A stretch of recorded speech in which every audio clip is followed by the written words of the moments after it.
వాటిని ఎక్స్ట్రాక్ట్ చేయాలి from map మీద ఉండేదేంటి రాస్టర్ డేటా అంటే raster data is in the form of pixels.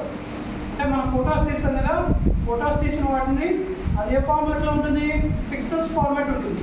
అంటే ఒక స్క్వేర్ ఇంచ్లో ఎన్ని పిక్సెల్స్ అయితే ఉంటాయో, స్క్వేర్ బాక్సెస్ ఎన్ని అయితే ఉంటాయో దాన్ని బేస్ చేసుకుని మనం పిక్చర్ క్వాలిటీ అనేది చెప్తాం. సో అది పిక్సెల్స్లో ఉంటుంది. నెక్స్ట్ మనం వర్క్ చేసేది ఏంటి, vector base.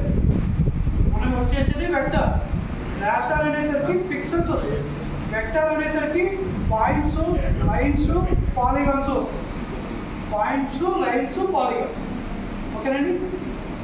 So raster data అనేసరికి మనకి ఏదైతే ఓఆర్ఐ మ్యాప్ ఉందో ఓఆర్ఐ మ్యాప్ని రాస్టర్ డేటా అంటారు. సో ఇది లైక్ మీకు ఇది ఓఆర్ఐ మ్యాప్ అండి, ఒక విలేజ్కి సంబంధించి.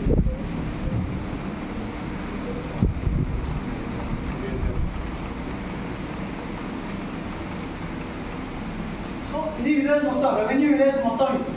ఓకేనండి. అందులో హ్యాబిటేషన్ ఏదైతే ఉందో ఆ హ్యాబిటేషన్ బౌండరీ అనేది మనం ఫిక్స్ చేసుకోవాలి. ఒక పాలిగాన్ అనేది అవుటర్ బౌండరీలో డ్రా చేసుకుంటాం, ఏదో పాలిగాన్ ఆ లైన్ డ్రా చేసుకుంటాం.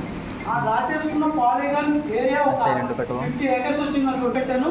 లింక్స్ కూడా పంపిస్తాను యూట్యూబ్లో. ప్రతి మాడ్యూల్ మీకు వెక్టరైజేషన్ ఉంది, వెక్టరైజేషన్ తర్వాత మీకు ఎల్పిఎం జనరేషన్ ఉంది, పీపీఎం జనరేషన్ ఉంది.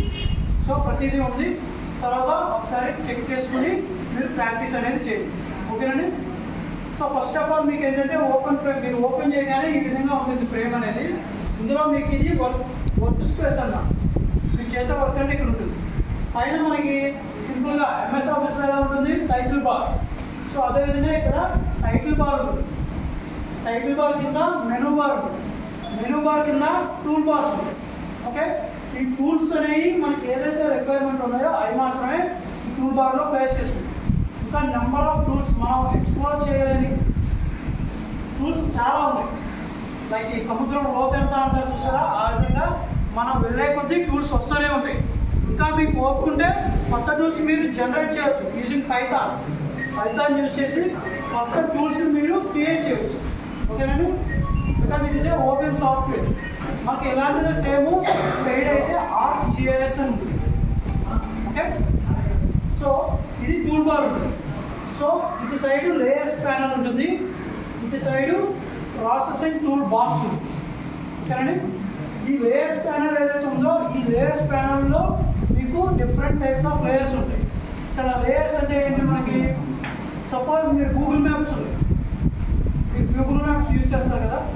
గూగుల్ మ్యాప్స్లో బ్యాక్ సైడ్ ఎర్త్ వ్యూ ఉంటుంది, శాటిలైట్ ఇమేజ్. ఓకేనండి. శాటిలైట్ ఇమేజ్ అనేది ఒక లేయర్. ఆ శాటిలైట్ ఇమేజ్ మీద మీకు కొన్ని లైన్స్ డ్రా చేసి ఉంటుంది. For example roads, national highways. Okay. Roads, ఆ రోడ్స్, నేషనల్ హైవేస్ అనేవి లైన్స్ ఉంటాయి. సో ఈ లైన్స్ అనేది ఒక లేయర్. అంటే ఈ ఇమేజ్ లేయర్ మీద మీకు లైన్ లేయర్ అనేది ఒకటి ఇంపోజ్ చేస్తుంది. ఆ లైన్ లేయర్ మీద మీకు కొన్ని చోట్ల పాండ్స్ ఉంటాయి, రిజర్వాయర్స్ ఉంటాయి. ఇవి బ్లూ కలర్లో కనిపిస్తాయి. యాక్చువల్గా ఆన్ గ్రౌండ్ మీకు పొజిషన్ ఎలా ఉంటే అలా ఉంటుంది ఇమేజ్. ఆ ఇమేజ్ మీద మీకు కొన్ని బ్లూ కలర్లో షేప్స్ కనిపిస్తాయి, అవి పాలిగాన్ లేయర్. సో మనకి ఇమేజ్ లేయర్ ఉంటుంది, ఇమేజ్ లేయర్ పైన మనకి రిక్వైర్మెంట్ ఉన్న పాలిగాన్ లేయర్, దానిపైన రిక్వైర్మెంట్ ఉన్న లైన్ లేయర్, దానిపైన పాయింట్స్. కొన్ని చోట్ల మనకి మెయిన్గా ఏమైనా లైక్ బాగా డెవలప్ అయిన ప్లేసెస్ ఉంటే వాటి తాలూకా లొకేషన్ ఉంటుంది. లైక్ హోటల్స్, పెట్రోల్ బంక్స్, వాటి మీద సింబల్ ఉండి, పెట్రోల్ బంక్ సింబల్ ఉండి, లేదంటే హోటల్స్కి ఒక బెడ్ సింబల్ ఉండి ఉంటుంది.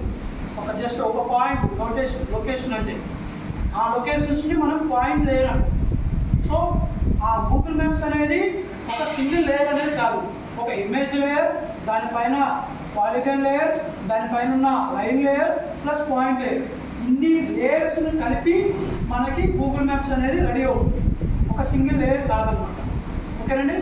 సో అదేవిధంగా మనకి ఈ వర్క్ ఫ్రేమ్లో కూడా ఏం చేస్తాం, ఫస్ట్ ఇమేజ్ లేయర్ ఏదైతే ఇమేజ్ మనకు వచ్చిందో ఓఆర్ఐ సాఫ్ట్ కాపీ, ఆ ఇమేజ్ లేయర్ని కింద ఉంచుకుంటాం. ఈ ఇమేజ్ అనేది .tiff EIFF ఫార్మాట్లో ఉంటుంది, లేదా .ECW ఫార్మాట్లో ఉంటుంది. ఇది మీ మొబైల్లో ఓపెన్ అవ్వదు, ఓన్లీ QGIS లేదా ArcGIS సాఫ్ట్వేర్స్లో మాత్రమే ఓపెన్ అవుతుంది. ఓకేనండి, మొబైల్స్లో ఓపెన్ అవుతుంది. సో మనం ORI మ్యాప్ చూడాలంటే కంపల్సరీ మనం ఓపెన్ చేయాలి QGIS సాఫ్ట్వేర్. సో ఈ ORI మ్యాప్ మీద మనం డ్రా చేయాలి. ఏం డ్రా చేయాలి? బిల్డింగ్స్కి పాయింట్స్ పెట్టాలి కార్నర్స్లో. సో పాయింట్స్ పెట్టాలంటే మనం పాయింట్స్ లేయర్ క్రియేట్ చేసుకోవాలి. తర్వాత ఆ పాయింట్స్ని కలుపుతూ లైన్స్ డ్రా చేయాలి. సో లైన్స్ డ్రా చేయాలంటే లైన్ లేయర్ ఉంటుంది. ఒకే లేయర్లో పాయింట్, లైన్, పాలిగన్ అనే అవ్వదు. సో దేనికది డిఫరెంట్ లేయర్స్ అనేవి ఉంటాయి. సో పాయింట్ లేయర్ మెయిన్గా యూజ్ చేస్తాం, పాలిగన్ లేయర్, లైన్ లేయర్, ఇవి 3 మెయిన్ లేయర్స్ ఉంటాయి. ఇంకొకటి డీలిమిటెడ్ టెక్స్ట్ లేయర్ ఉంటుంది. ఈ డీలిమిటెడ్ టెక్స్ట్ లేయర్ అంటే ఏంటంటే CSV ఫార్మాట్. CSV ఫార్మాట్ ఎవరికైనా ఐడియా ఉందండి? కామా సపరేటెడ్ వాల్యూస్ అంటారు. ఎక్సెల్లోనే ఇది ఒక సపరేట్ ఫార్మాట్ అంటారు. ఎక్సెల్ అనేది మీకు సింపుల్గా ఇలా కామా సెల్స్ డేటా ఉంటుంది. ఈ సెల్స్ ప్లస్ డేటానే ఒక డేటాకి సెకండ్ డేటాకి కామా సపరేటెడ్ వాల్యూస్ కింద వస్తాయి. సో ఈ కామా సపరేటెడ్ వాల్యూస్లో ఉన్న ఎక్సెల్నే మనం CSV ఫార్మాట్ అంటాం. ఈ CSV ఫార్మాట్ మనకి ఎక్కడ యూజ్ అవుతుందంటే, మనం ఏవైతే పాయింట్స్ తీస్తామో రోవర్తో యూజ్ చేసి, ఆ రోవర్తో యూజ్ చేసి తీసే పాయింట్స్ ఎక్స్పోర్ట్ చేసుకుంటాం in the form of CSV ఫార్మాట్లో ఎక్స్పోర్ట్ చేస్తాం. ఈ ఎక్స్పోర్ట్ చేసిన CSV లేయర్ని మనం డైరెక్ట్ ఇక్కడ ఇంపోర్ట్ చేసుకుంటే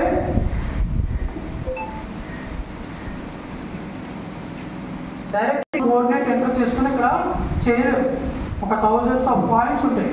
ప్రతి పాయింట్ని కోఆర్డినేట్ ఎంటర్ చేసుకుని మనం ఇక్కడ ఇంపోర్ట్ చేసుకోవాలి. సో మొత్తం అన్ని ఒకేసారి ఇంపోర్ట్ చేసుకోవడానికి ఏం చేస్తాం?